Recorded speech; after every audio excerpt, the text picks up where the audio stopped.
ദൈവമായ കർത്താവിന്റെ നാമം വാഴ്ത്തപ്പെടുമാറാകട്ടെ. ദൈവസ്നേഹം യഥാർത്ഥമായി ഒരു മനുഷ്യന്റെ ഉള്ളിൽ ഇറങ്ങി വരുമ്പോഴാണ് അവൻ ധന്യനായി തീരുന്നത്. സ്തോത്രം ചെയ്യും. ദൈവസ്നേഹം യഥാർത്ഥമായി ഒരു മനുഷ്യന്റെ ഉള്ളിൽ ഇറങ്ങി വരുമ്പോഴാണ് അവൻ ധന്യനായി തീരുന്നത്. സ്തോത്രം ചെയ്യും. അതുവരെയും ഒരു മനുഷ്യൻ ധന്യനല്ല. സ്തോത്രം. എന്താണ് ഈ ധന്യത? സ്തോത്രം ചെയ്യും. ഈ ധന്യതയെ കുറിച്ച് അനേക മനുഷ്യർക്കറിയില്ല. സ്തോത്രം ചെയ്യുന്നു. യഥാർത്ഥ ധന്യതയെ കുറിച്ച് ഒരു മനുഷ്യന് തിരിച്ചറിവില്ല. അതെന്താണ് കാരണം? സ്തോത്രം ചെയ്യുന്നു. ഈ ഉലകമുണ്ടാക്കിയ, സകല ചരാചരങ്ങളും ഉണ്ടാക്കിയ, മനുഷ്യനെ ഉണ്ടാക്കിയ, ഭൂമിയെ ഉണ്ടാക്കിയ, ആകാശത്തെ ഉണ്ടാക്കിയ, മനുഷ്യന് ജീവനും ശ്വാസവും തന്നിയ മഹാദൈവത്തിന്റെ ആത്മാവ് ഒരു മനുഷ്യന്റെ ഉള്ളിൽ ഇറങ്ങി വരാത്തത്തോളം കാലം ഈ ഞങ്ങൾ പ്രസംഗിക്കുന്ന ഈ ധന്യതയെ കുറിച്ച് ആർക്കും മനസ്സിലാകുകയില്ല. സ്തോത്രം ചെയ്യുന്നു. എന്താണ് ഈ ധന്യത? ദൈവത്തിന് സ്തോത്രം. ഒരു മനുഷ്യൻ ഈ ഭൂമിയിൽ ജനിച്ച്,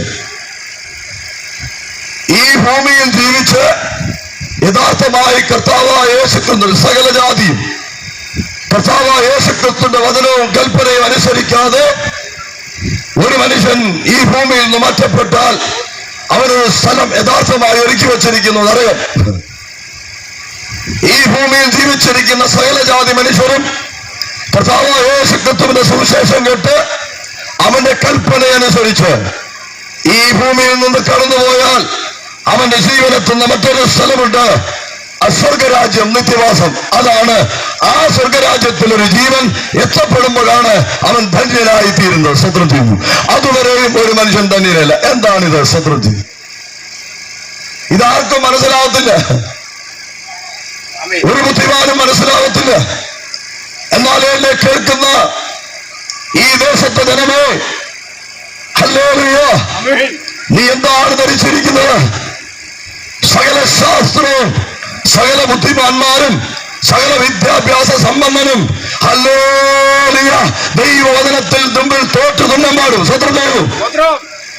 സകല ബുദ്ധിമാന്മാരും സകല ശാസ്ത്രവും സകല നിന്റെ ഡോക്ടറേറ്റും സകല ബുദ്ധിയും ദൈവത്തിന്റെ വചനത്തിൽ നിന്നും തോറ്റു തുന്നമാടും. സ്വതന്ത്രം ചെയ്യുന്നല്ലേലിയ.